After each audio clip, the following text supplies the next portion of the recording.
अगर मैं आपसे ये कहूँ आपके पापा के नाम पे 1 लाख रुपए के शेयर्स थे, मगर एक सिग्नेचर की वजह से अब वो आपके हाथ नहीं लग सकते, या मैं आपसे ये कहूँ कि दादाजी के टाइम पे जो शेयर्स थे वो फॉर्म में एक छोटी सी गलती होने की वजह से अब रिजेक्ट हो गए हैं, तो क्या आप मेरी बात का विश्वास करेंगे? मान लीजिए आप मेरी बात का विश्वास करते हैं और अगर आपको ये लगता है कि अब ये शेयर्स आपके किसी काम के नहीं हैं, अब इनके मिलने का आपको कोई चांस नहीं है, इनका कुछ नहीं हो सकता, तो एक बार फिर से सोचिए, क्योंकि सेबी ने एक ऐसी अपडेट जारी की है जिसके चलते वो आपको एक आखिरी मौका दे रहा है इन शेयर्स को वापस लाने का। हाय एंड वेलकम बैक। आज की वीडियो में हम बात करने वाले हैं एक ऐसे इंपॉर्टेंट सेबी अपडेट के बारे में जो स्पेशली उन लोगों के लिए बहुत इंपॉर्टेंट है जिनके पास कभी फिजिकल शेयर सर्टिफिकेट्स थे या जिनके पेरेंट्स के नाम पे कभी शेयर्स थे। सेबी ने एक 6 मंथ का स्पेशल विंडो ओपन किया है जिसमें आप रिजेक्टेड या इनकम्प्लीट शेयर ट्रांसफर रिक्वेस्ट को दोबारा जाके सबमिट कर सकते हैं। मगर इससे पहले कि मैं इस अपडेट के बारे में आपको और डिटेल में बताऊं, इसका पूरा प्रोसीजर आपको बताऊं, आपके लिए ये समझना बहुत जरूरी है कि ये फिजिकल शेयर सर्टिफिकेट एक्चुअली में होता क्या है और अगर होता है तो इसका मुझसे क्या लेना देना।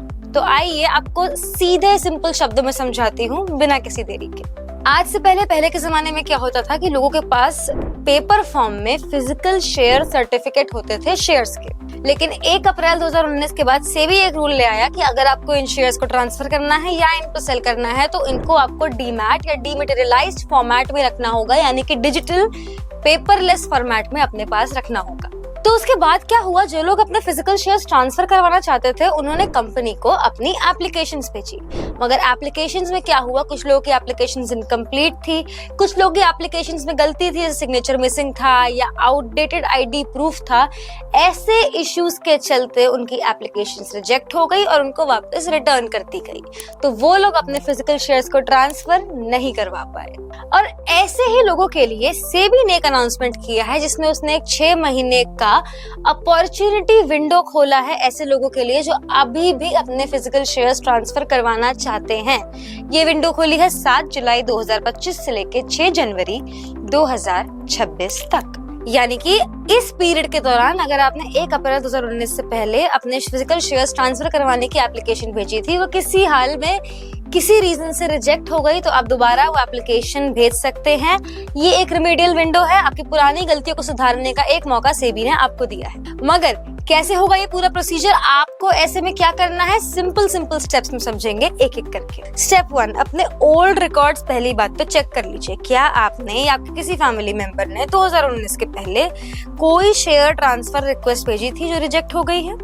स्टेप 2, उस रिजेक्शन का रीजन समझिए, डॉक्यूमेंट्स को रेक्टिफाई करिए, यानी अपनी पुरानी गलतियां कर रखी है उन्हें करेक्ट करिए, चाहे सिग्नेचर मिसिंग हो, फोटो आईडी आउटडेटेड हो, फॉर्म प्रॉपर्ली भरा ना गया हो, आप अब सब कुछ रेक्टिफाई कर सकते हैं और आपको इनको दोबारा से भेजना है। स्टेप 3, शेयर्स को डीमैटेरियलाइज करवाना जरूरी है, यानी आपको उन शेयर्स को डीमैट फॉर्म में लाना होगा। अगर आपके पास डीमैट अकाउंट नहीं है तो सबसे पहले एक काम करिए, डीमैट अकाउंट खुलवा लीजिए। सेबी ने ये विंडो दी तो है, मगर सिर्फ इतना ही नहीं, आपकी सहूलियत के लिए सेबी ने सभी लिस्टेड कंपनीज और उनके रजिस्टर्ड आरटीएस को बोला है कि वो आपके लिए इन्वेस्टर हेल्प डेस्क बनाए।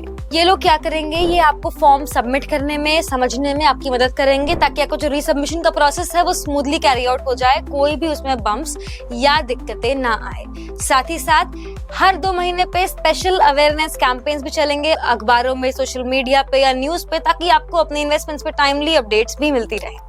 देखिए, बहुत सिंपल बात है, अगर आपके घर में लॉकर में कहीं भी कागजी शेयर सर्टिफिकेट्स पड़े हैं तो ये एक बहुत अच्छी अपॉर्चुनिटी विंडो आपको मिली है उनको डीमैटेरियलाइज्ड या डीमैट फॉर्म में कन्वर्ट कराने का। शेयर्स को डीमैट फॉर्म में रखने के कई फायदे होते हैं। आप उन्हें जब डिजिटल फॉर्मेट में रखते हैं तो आप आराम से उन्हें कभी भी बेच सकते हैं, किसी को गिफ्ट कर सकते हैं या फ्यूचर में आगे जाके आप इनहेरिट भी करवा सकते हैं। जब आप डीमैट फॉर्म में रख देंगे तो आपके पास एक ओनरशिप प्रूफ हो जाएगा, आपको आगे कोई भी कंफ्यूजन या कोई भी डिस्प्यूट का सामना नहीं करना पड़ेगा। इस अपडेट के चलते एक और बात बहुत ध्यान में रखिए, फ्रेश या न्यू ट्रांसफर रिक्वेस्ट अप्रूव नहीं की जाएंगी। ये सिर्फ उन लोगों के लिए है जो एक स्पेसिफिक टाइमलाइन यानी 1 अप्रैल 2019 से पहले अपने शेयर्स ट्रांसफर नहीं करवा पाए थे या उनके फॉर्म रिजेक्ट हो गए थे। मेरी मानिए तो ऐसे मौके बार बार नहीं आते, ऐसे मौकों का फायदा जरूर उठाना चाहिए। अगर आप एक ऐसे इन्वेस्टर हैं, आपकी फैमिली में किसी के पास ऐसे शेयर्स पड़े हैं, तो ये विंडो मिस मत करिए, अपने डॉक्यूमेंट्स रेडी करिए, डीमैट अकाउंट जरूर खुलवाइए एंड टाइमली